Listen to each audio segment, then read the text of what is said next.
Bismillahirrahmanirrahim. Alhamdulillah. Wassalatu wassalamu ala Rasulillah Sayyidina Muhammad bin Abdullah wa ala alihi wa sahbihi wa man wala wa la hawla wa la quwwata illa billah. Rabbana atina min ladunka rahmatan wa hayyi lana min amrina rashada. Rabbi shrah li sadri wa yassir li amri wa hlul 'uqdatam min lisani yafqahu qawli. Amin ya rabbal alamin.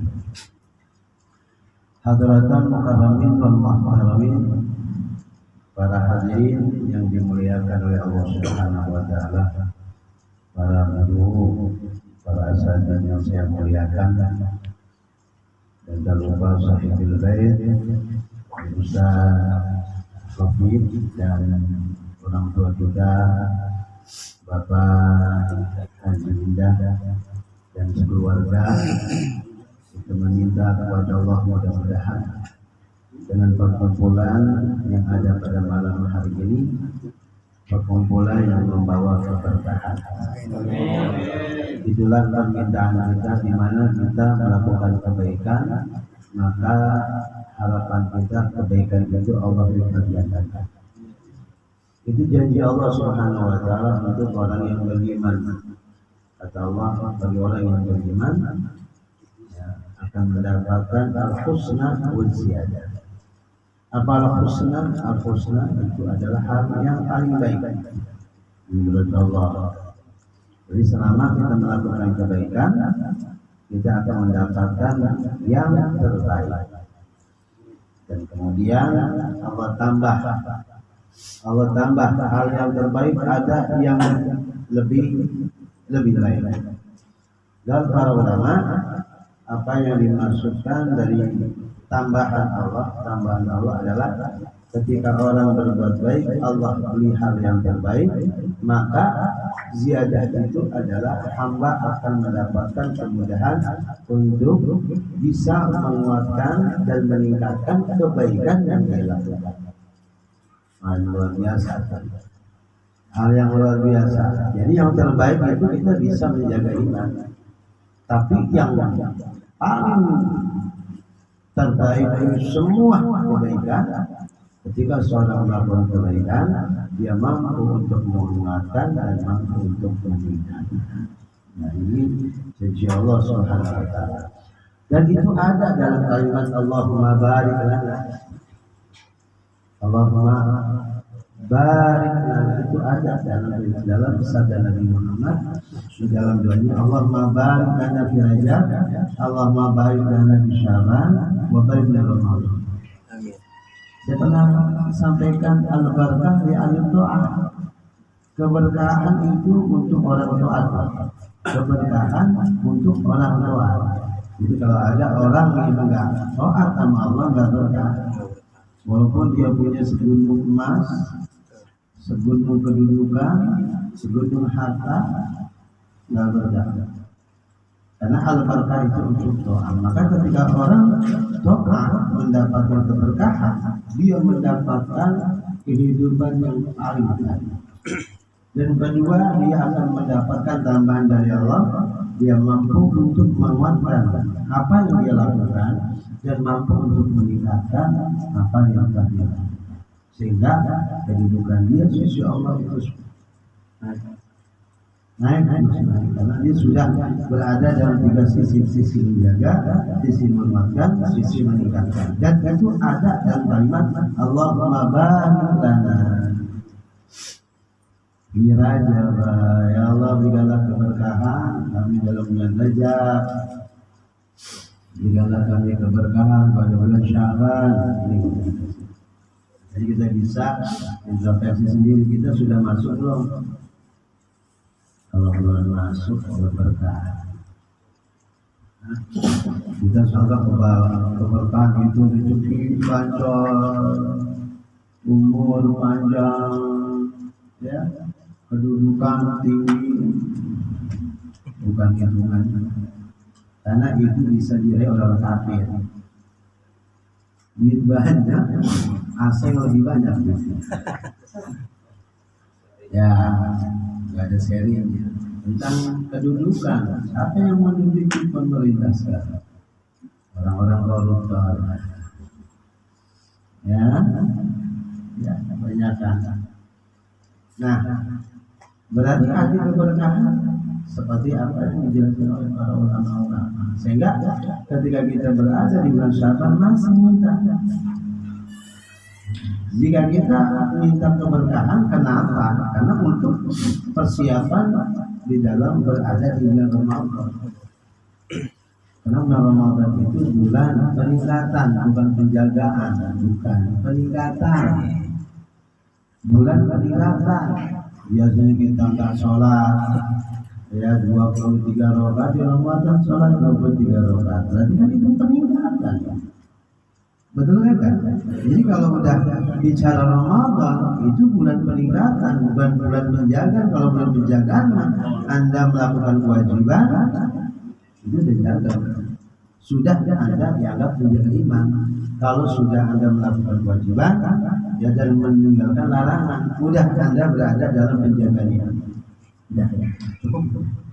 Makanya sahabat Rasulullah itu pernah datang ke Nabi Muhammad, "Dullani ya Rasulullah." Jadi minta petunjuk dari Nabi Muhammad. Ya. Jadi minta satu hal yang ringan gitu, karena perintah Allah ini terlalu banyak kan. Ini orang Badui. Ini orang Badui. Itu datang orang Badui bertanya kepada Nabi Muhammad, "Ya Rasulullah, bagaimana kalau aku ya hanya melakukan kewajiban sholat, puasa, zakat, ya kan? Apakah aku masuk surga atau masuk surga? Walam azid ala dzalika syai'a, aku akan amal sholat lima waktu, ya Ramadan, ya hidup ini cuma hanya meninggalkan larangan Allah yang haram, kemudian mengerjakan hal yang wajib. Apakah aku masuk surga? Masuk surga. Masuk. Sekarang apa yang dia bawa dari dosa? Enggak. Dia hanya bisa mengerjakan kewajiban masuk sudah. Tapi orang ini belum mampu untuk memakan, untuk meninggalkan. Karena kisarannya hal yang wajib. Kisarannya kata Nabi Sallallahu Alaihi Wasallam, ini orang kalau ucapnya benar, ya kalau memang ucapannya benar, sudah aflah, dia bahagia. Kalau memang ucapannya jujur, bahagia. Jadi kebahagiaan itu sebenarnya Anda tidak perlu banyak ibadah. Gak perlu lah. Kalau dasar utama mencari kebahagiaan, Anda lakukan kewajiban, tinggalkanlah larangan. Anda bahagia. Kalau jujur, kalau jujur, kan jujur ini gak gampang.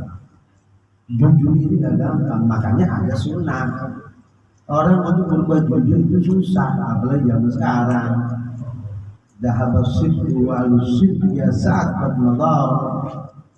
Ya, orang kejujuran dan orang jujur itu sudah berlalu. Wala tadrumuna sidqa min ahli zaman.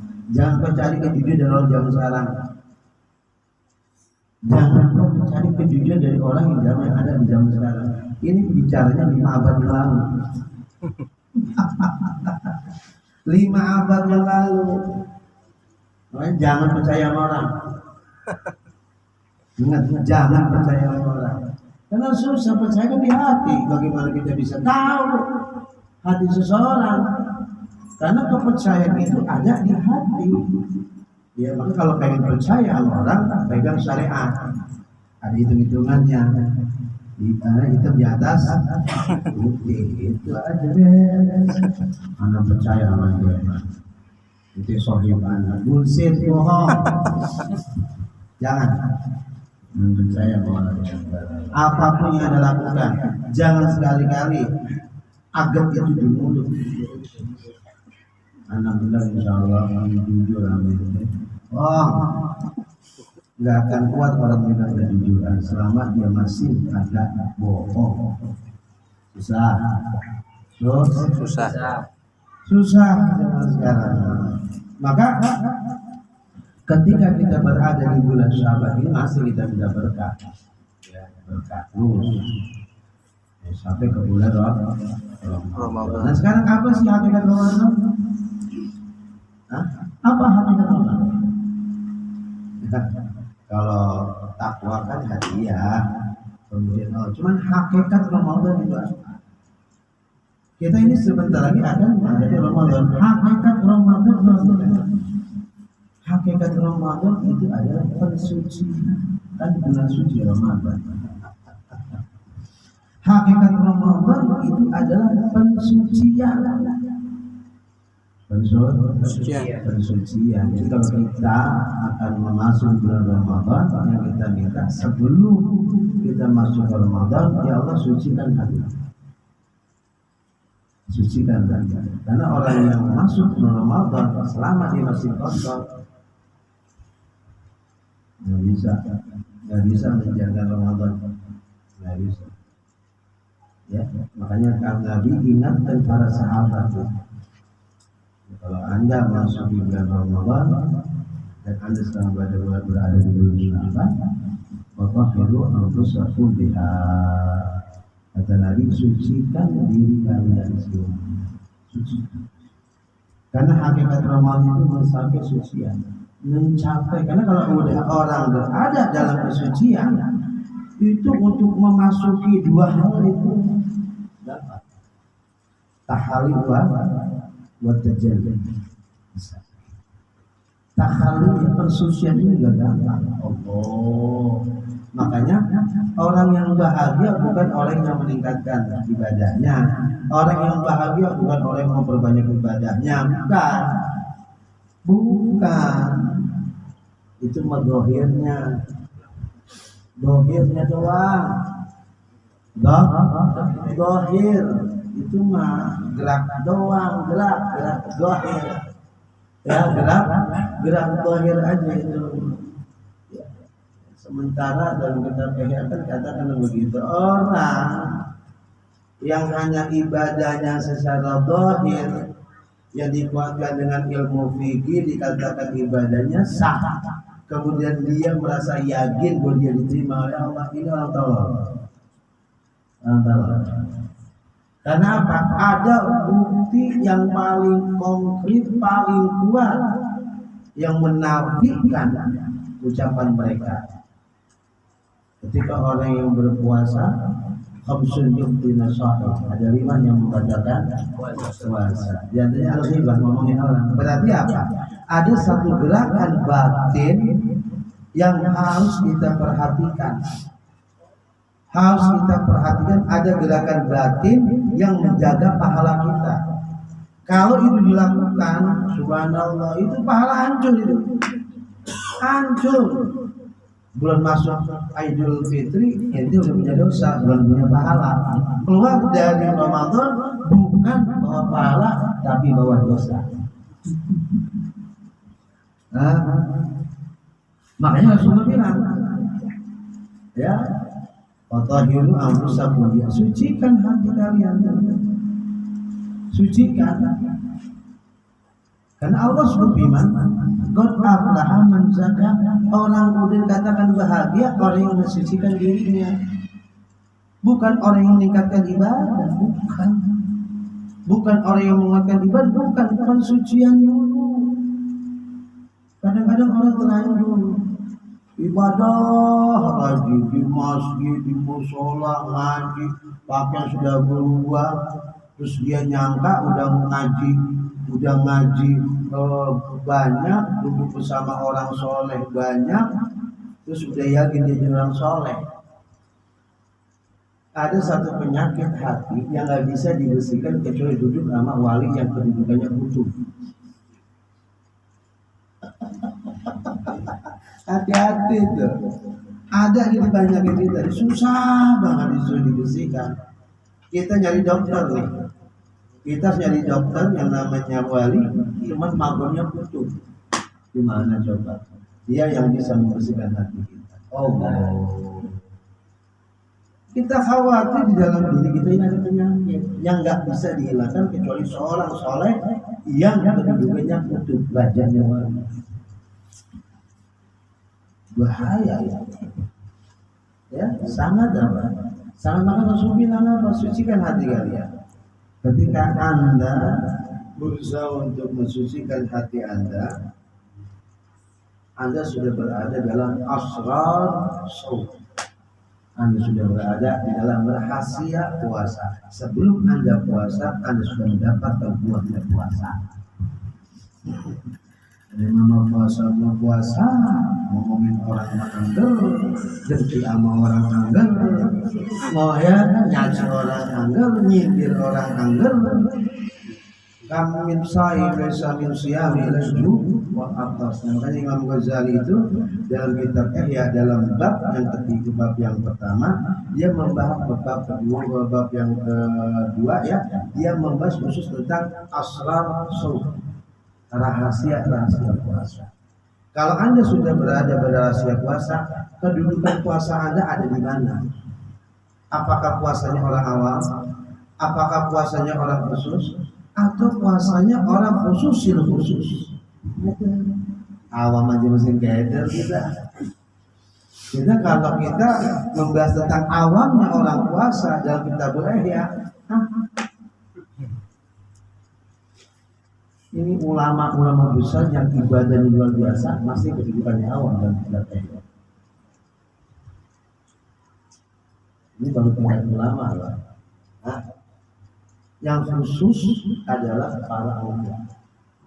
Khusus itu para aulia. Nah, kita ada di mana? Awal, benar. Ya, benar. Kita mau orang awal. Ibadahnya jalan. Awal. Gini ya. Kita ini banyak ibadah yang beda loh. Banyak ibadah kita yang beda. Macul dipacul apa? Yang macul apa? Dia bingung yang dipacul apa, yang ditanam apa? Pokoknya dia macul, yang ditanam apa? Yang dipacul apa? Bingung, kita harus jelas tuh. Sehingga para ulama mengatakan di saat kita berada di Ramadan, ini ibarat kita sudah menyediakan lahan yang begitu luar biasa sesungguhnya. Kalau kita sudah memasukkan Ramadan, diumpamakan kita sudah membuat, kalau bahasa media, super media, unsur hara yang sudah luar biasa. Tinggal apa ditanam nunggu, ini kan kagak ditanam busuk. Nanam bayam anjur, nanam kangkung anjur, apa aja anjur. Kenapa? Karena Ramadan Anda tidak berusaha untuk sucikan diri Anda. Ya, jadi Ramadan itu waktu, tapi di mana Allah memandang di sini, berarti di sini adalah diumpamakan oleh Imam Ghazali ini lahan, ini tanah. Maka suburkan hati Anda dengan apa? Dengan hara-hara vitamin-vitamin yang luar biasa.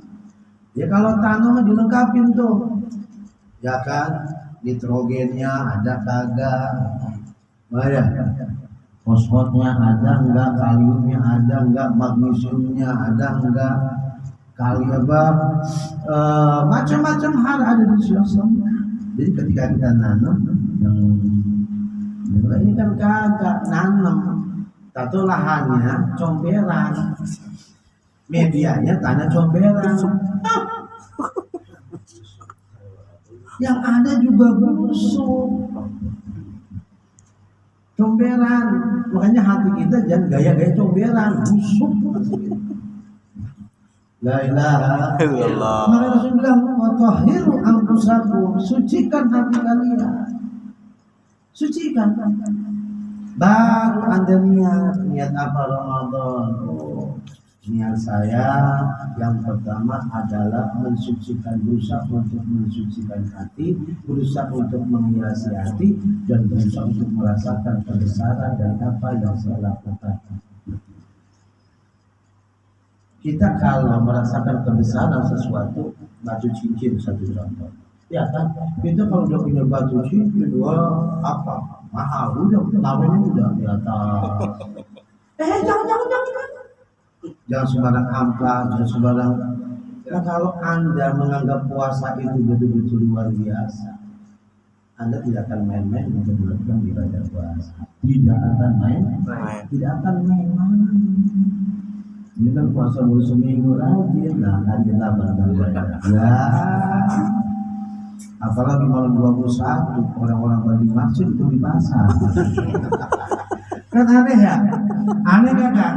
Makanya tolong balik tuh, yang belum punya kue lebaran, dibeli sekarang. Kaleng yang belum di baju lebaran, dibeli sekarang. Ya kan? Ya kan, beli sekarang.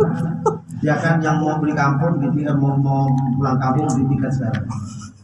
Jadi ketika kita berada di malam 21, tidak ada penghalang untuk menghadap Allah di masjid. Nabi Muhammad itu sampai nggak sempat tidur sama bini yang Ramadan itu 10 akhir. Kita Kebalik kalau kita apa? Jadi kita kebalik hidup. Ini dunia mampus kata Imam Al-Ghazali. Dunia itu terbalik gitu loh.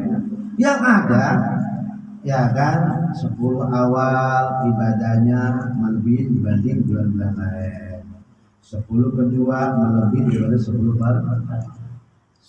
Yang ketiga itu adalah melebihi daripada 10 pertengahan. Berarti klimaksnya ibadah kita ya itu luar biasa. Kita lihat bagaimana Habibana Muhammad di masjid itikaf. Lah kita itikaf kita di MM, di Giant. Garu-garu itu kepala sambil ngomel-ngomel. Kenapa gini ada jadi minta? Betul apa kagak? Kan udah terbalik kita. Rajinnya kita ini di awal Ramadan, pertengahan mulai malas. Mulai malas.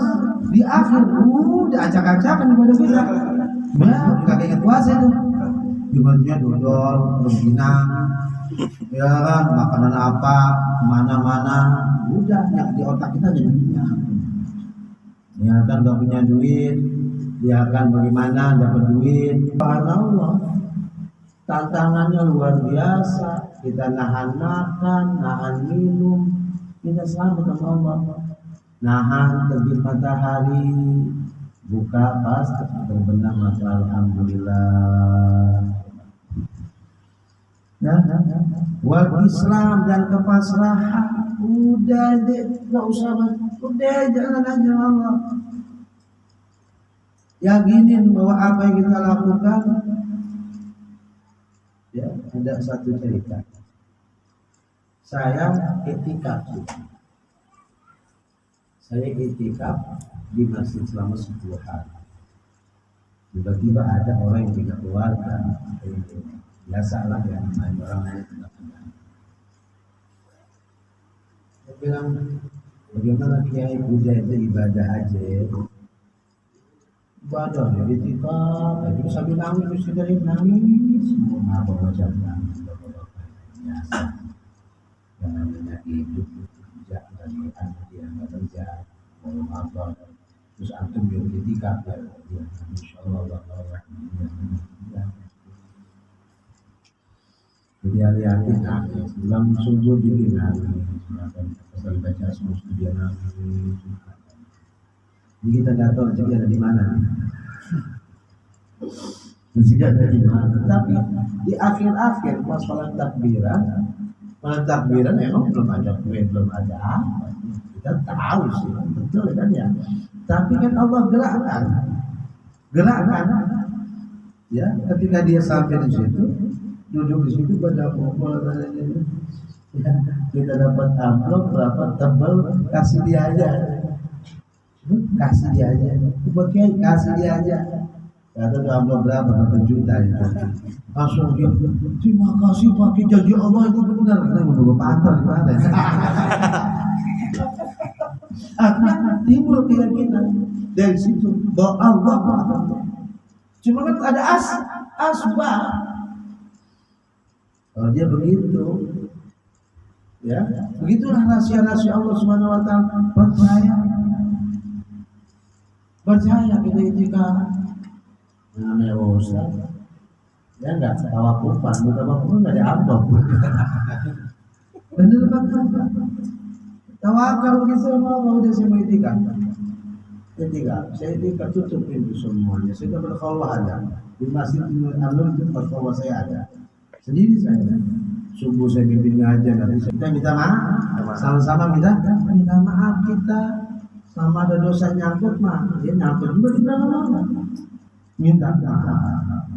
Kita kirim doa. Kenapa? Ketika kita mengirimkan doa kepada saudara kita, manfaatnya Allah kasih hati kita tidak ada benci dengan saudara. Sementara tidak ada benci saudara kita, itu hakikat dari Allah. Makanya ada doa. Walau tajal fi qulubina billah, yang kau jadikan di hati kamu ada ghil itu rasa benci terhadap orang-orang. Itu doa itu setelah mendoakan orang-orang mukmin. Waladhi jauh ibadah, waladhi jauh ibadah yang Rabbana fir. Orang-orang yang jatuh setelah mereka itu doanya, Allah ampuni kami, ampuni saudara kami, ampuni kami iman, dan jangan kau jadikan di hati kami ini. Doa dulu baru minta itu. Kenapa? Kata ulama, ketika anda rajin mendoakan saudara anda, Allah berikan hadiah buat anda. Tidak ada benci terhadap saudara anda. Berarti hati ada Dunia ada tawasulan, ada rawahan. Tujuannya apa sih? Untuk menciptakan apa? Persucian hati. Mudah-mudahan aja ya. Ya, dengan adanya perkumpulan ini ya, mari sama-sama kita saling memaafkan ya. Mungkin ada kesalahan ya di antara kita ya. Mudah-mudahan ya Allah berikan ampunan buat kita semua ya. Kita juga saling memaafkan biar hati kita bersih, sehingga kita berada di Ramadan itu enak, enteng, karena ulama bilang nggak ada penghalang utama dari ibadah seseorang kecuali dosa. Jadi kalau ente masih ibadah, udah jangan banyak istighfar. Ya banyak istighfar. Udah nggak ada lagi masih ya. Cuma mikir masih apa gue ya, jadi kagak bohong. Wah, emang Rasul ya, pasti yang salah. Pasti tidak ada penghalang dari manusia ibadah, nggak mau ibadah. Satu, dosa. Kedua, makanan ada yang salah. Makanan ada yang salah.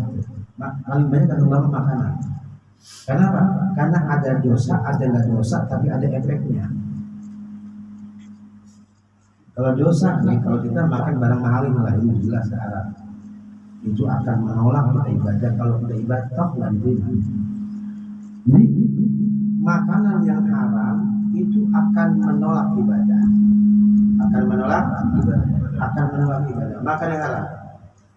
Sehingga Anda nggak bisa ibadah. Ada pertanyaan, kok saya bisa ibadah Pak Ustaz? Kok ada tuh orang kaya yang renten, orang kaya yang main riba, kok bisa sedekah? Nggak diterima. Kok saya tahu? Bukan saya nggak tahu, tapi para ulama. Bagi orang yang bernasihat hatinya kotor. Ketika dia beramal, hatinya kotor belum tobat, nggak diterima oleh Allah. Lama. Jadi jangan sangka ketika kita masuk, gue bisa ibadah, gue isi koma, gue makan riba nggak apa-apa, gue ibadah kok, enak, bang. Walaupun ente ibadah tetap harus diterima. Kenapa? Di hati ente ada kotornya, ada api neraka. Nggak mungkin diterima. Jadi ente yang ibadah, ama kagak ibadah, sama. Kenapa? Karena ente punya chip mesin penghancur pahala dan diri. Pak, ente mau kebaikan, tolaklah. Walaupun ente sholat 1000 rakaat sehari semalam, dalam diri ente ada dosa yang tidak akan terampuni, itu akan menghancurkan pahala. Illallah. Ente dikenal kiai, ente dikenal ustaz, ente dikenal orang kaya, ente dikenal punya kedudukan, tapi ente tidak pernah dikenal oleh ahli surga. Kenapa? Hati ente bukan termasuk ahli surga, karena tidak ada mesin penghancur. La ilaha illallah. Ini tuh. Jadi ada orang yang nggak ibadah karena dosa. Tapi ada orang yang dosa tapi dia ibadah. Oh, bayar. Bisa kok sukses anak saya. anak ente sukses. Tapi anak ente dengan suksesnya anak ente nggak bisa ngasih syafaat. Karena apa? Karena ente telah beri makan dia barang halal. Bukan ngasih syafaat, tapi akan nuntut di hadapan Allah. Nggak ada. Walaupun anak ente pesantren, tapi barang yang halal, dia tidak akan bersyafaat, bahkan dia nuntut, ya Allah, dia telah memberikan aku barang yang halal. Jangankan satu suap, satu butir nasi yang dia makan, dia akan butuh di hadapan Allah. Nah, jadi bagaimana? Karena apa? Karena anak itu aset dalam bekerja, dalam pahala. Ya kalau asetnya nggak benar, sama aja. Ya, nah begitu.